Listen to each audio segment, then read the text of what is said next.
Appreciate it. Well, teaching a teenager to drive can be one of the toughest parts of raising a child. But as Kelly Warner explains in today's Healthy Kids segment, parents have the biggest influence on their teens' driving. A teenager's risk for getting into a crash is highest the first year they have their license. That's why the Oregon Department of Transportation can't stress it enough.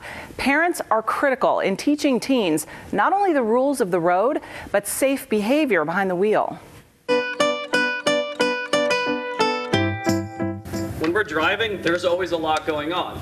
Luke Wozniak's job as an instructor with Oregon Driver Training Institute is to help turn teenagers, like Josh Sims, into safe drivers. I drive to school in the mornings and probably like an hour or two more on weekends just to get time in. Teens enrolled in the driver's ed program must complete 30 hours of classroom time with a state-certified instructor, 6 hours driving with that instructor, and 6 more hours observing another student driving.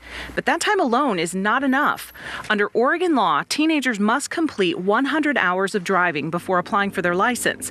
Even if they take driver's ed, they still need 50 hours of driving time with mom or dad. So you kind of want them to have exposure to all different kinds of things. Somebody pulls out in front of them, there's bad weather, there's raining at night. That looks different than raining during the day. So we just need them to have a well-rounded experience, and the more they drive, the more experiences that are going to happen. Pediatrician Dr. Pilar Bradshaw is a mom of 2 teenage drivers. She says it's crucial that parents take an active role in teaching their child to drive, because it takes more than a few years, physically and mentally, for a young driver to become a good driver. Teenagers are not fully developed physically in the frontal lobe of their brain.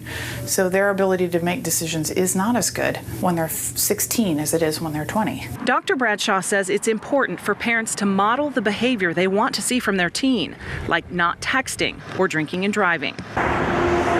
Teaching a child to drive can be stressful for both the parent and the teen. Start slow and work with your teen at their pace. If you find yourself getting tense or stressed working with your kid, it's okay to tell them you need a timeout.